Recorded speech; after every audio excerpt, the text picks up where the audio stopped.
The desert level is a staple of many 2D platformers. When you look at Mario, more often than not, the second world in the game is always a desert level. When you look at the newer Mario games, it's easy to find desert levels filled with all sorts of gimmicks. In New Super Mario Bros. Wii, there's a level that's shrouded in darkness, which you can light up by throwing fireballs. In Mario Wonder, there's a level that only appears when you walk close to it, just like a mirage. Gimmicks like these are to be expected in modern games. However, when you go back and take a look at Mario 3 on the NES, you'll see that they had tons of unique ideas going on back then. There's a level that takes place inside a pyramid where you have to use these buzz beetles to break brick walls in order to progress. Then there's this level where the sun is following you in the sky, and then halfway through it starts swinging down, trying to attack you. It's interesting how much variety they were able to throw into the levels given how old the game is. What's interesting about the desert world in Mario 3 is that it's the only world in the game where the Boom Boom you fight is blue. In every other world he's orange, but for some reason he's blue here. Speaking of blue, Sonic. When it comes to Sonic, the most unique desert level is Oil Ocean Zone. I've mentioned before that this is a pretty interesting take on a desert level. Instead of throwing you into the sand, it takes place on this massive oil rig. The orange sky in the background more than makes up for the lack of sand. Without it, the level doesn't quite feel the same. Sandopolis Zone is also quite noteworthy. While the first act is a more orthodox desert level, the second act is where things get really interesting.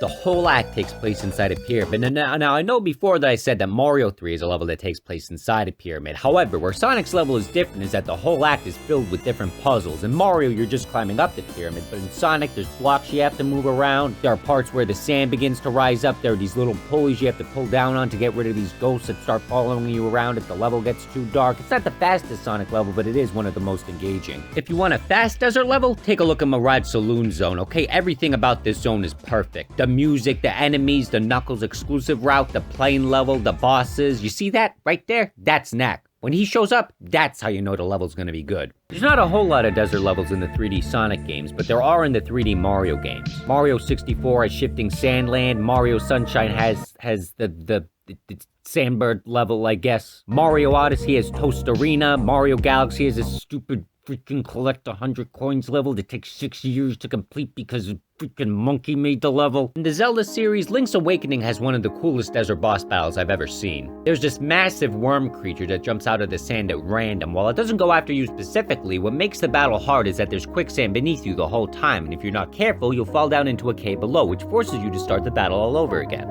Now, I haven't played that much Zelda because I'm bad at the games, but I have played a lot of Pokemon because I'm actually able to beat those games. One of the last games you'd expect to find a desert level in is Pokemon, but believe it or not, there actually is one. In Pokemon Black and White, the desert resort is a sandy area of the game that is perpetually stuck in a sandstorm. You can find Pokemon like Maractus here, but you can also find the Relic Temple, which is this neat desert temple that you get to explore. The music that plays here is very nice. It's not as slow as the music you'd hear in other desert levels, but it still has a common quality to it. There are a total of 5 different floors to go to. However, when you reach the bottom for the first time, you actually get kicked out to the top as part of the story, which sucks because there's a Volcarona right there at the bottom. No wonder nobody used this thing. You get kicked out of the castle the moment you manage to get close to it. The only other way to get Volcarona in the game is by hatching and leveling up a Larvesta all the way up to level 59, which is a freaking impossible task. It's like asking someone to collect 100 coins for a desert level in Mario Galaxy.